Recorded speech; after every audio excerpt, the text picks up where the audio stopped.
Long ago, in the before times of 1990, a small-town systems analyst living in Washington was struck with the inspiration to do what no living human had ever thought to do: make a role-playing game. Unfortunately, this was the 90s, and D&D had already exploded in popularity in 1974, so while he was 16 years too late to be the first on the market, his devotion to this cause would lead him to grab a friend and set out on what would become one of the most profitable tabletop game-related business ventures of all time. His name was Peter Adkison. This is the story of a game he did not create: Magic the Gathering.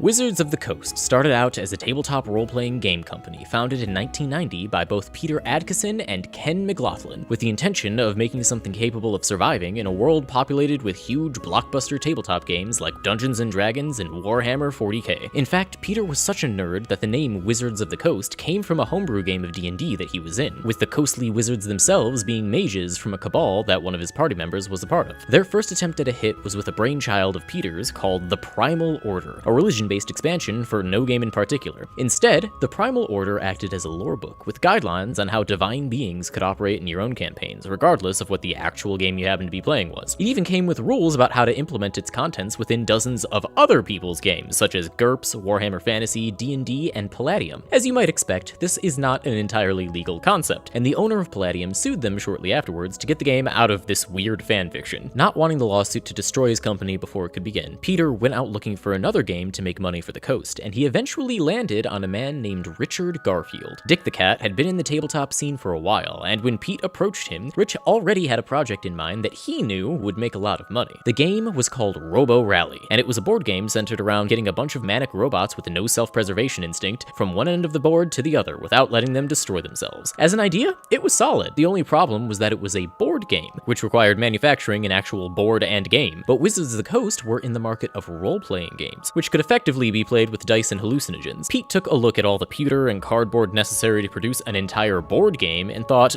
oh no, this won't do. And so he asked what else Richard had. Richard fumbled around through his pockets until he pulled out an old baseball card, and the universe finally aligned. But first, a little bit about our hero Richard Garfield. In West Philadelphia, born and raised, Richie spent most of his days being flown around the world with his father, who was an architect. Since he was the one American in a lot of places that didn't speak English, he instead engaged with the children by challenging them to honor duels in the form of card games. Garfield eventually got bored with the same old games and started experimenting with his own, and by the time that he was back in the States, he caught wind of a little-known game called Dungeons & Dragons. Unfortunately, neither Richard nor his friends had Dungeons & Dragons, so in an absolute Chad move, he decided to make his own D&D by taking an old clue board and just making up what he thought Dungeons & Dragons probably was like. He eventually did get his hands on an actual copy, and to his surprise, it was nothing like the random game that he assembled with loose Cluedo pieces. He actually appreciated the open-endedness of it, but decided after one-page thumbing that it was, and I quote, dreadfully written, which, considering this was the time of AD&D 2nd edition,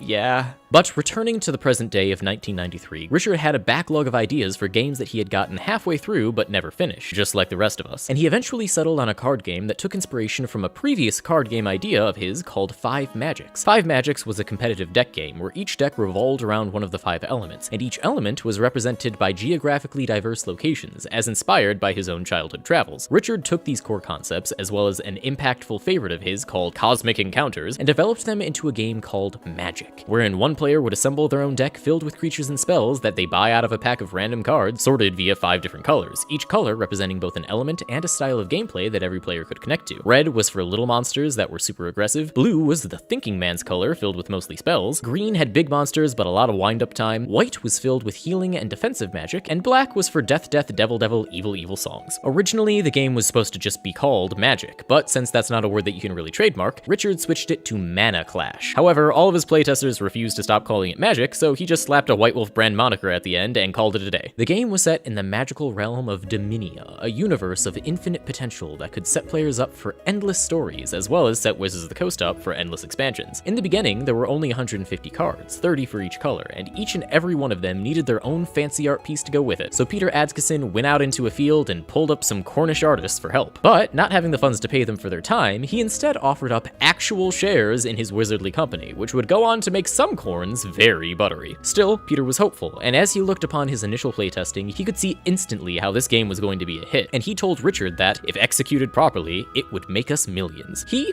was wrong. It would make them more. In an effort to shield their golden goose from the looming lawsuit that was currently being had with Palladium, Richard started up his own shell company called Garfield Games, which was totally an original and separate game developing company, and not just Wizards of the Coast with a fake mustache. Without the funds necessary to properly produce Magic, the totally legitimate Garfield Games sent Peter out to their local game fair with nothing but a box of Magic cards and a dream. But when Peter returned, he returned a conqueror, as a larger company called War Games West was dazzled by the Magic and decided to invest $40,000 into this little card game. Due to their investment, Magic the Gathering was released in August of 1993 and became the bane of bad business owners by immediately turning into a huge success almost overnight. Peter had been drumming up support for the game by taking his wife on a road trip to Gen Con and stopping at every hobby store they could find on the way. Initially, the owners were all like, "What the hell is this? This isn't baseball," and told them to leave. But all those hobby store owners started talking to each other, and the wave of interest washed right past Petey, so that by the time that they arrived at their beloved board game convention, an excited crowd was already there to meet them. Peter, in all his showmanship, pulled back on the velvet curtain to treat all his newfound fans to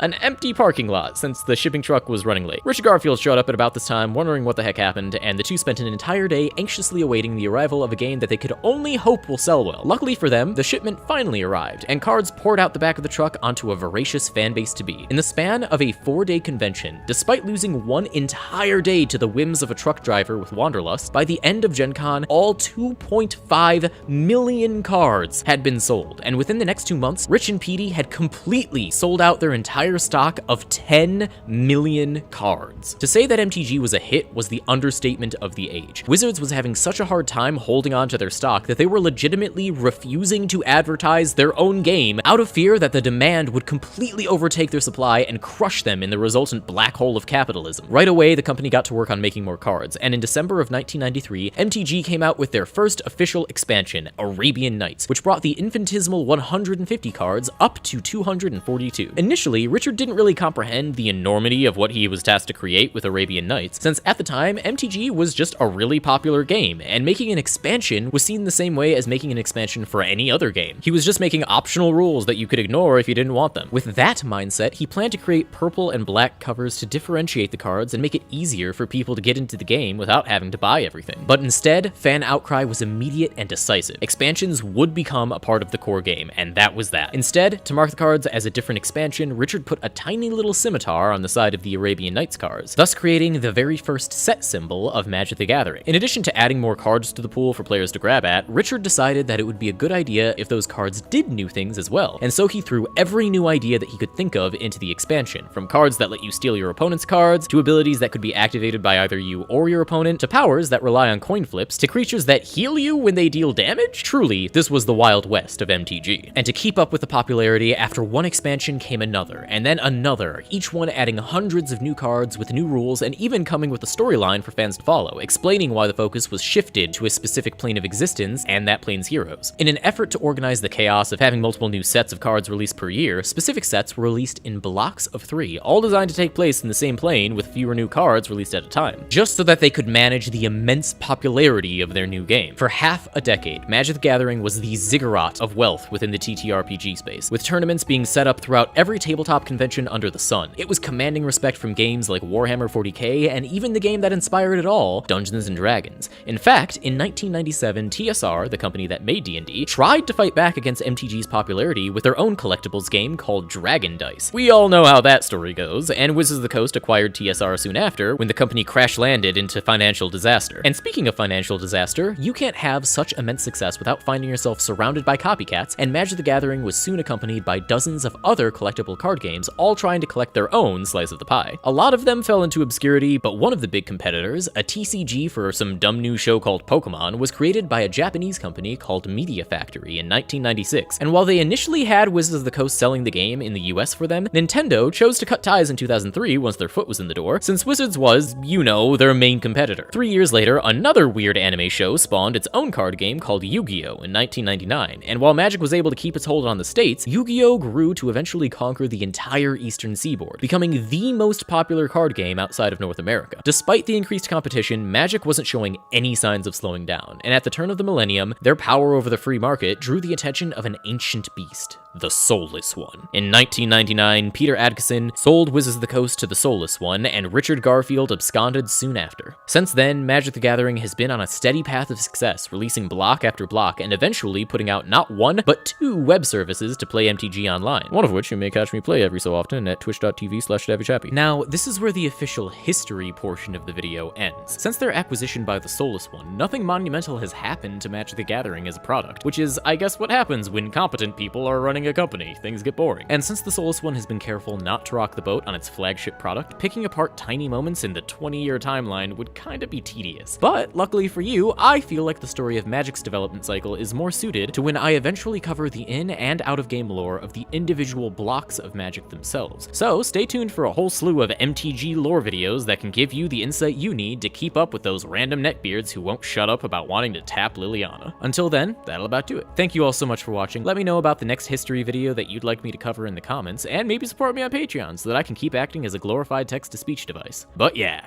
Davy out.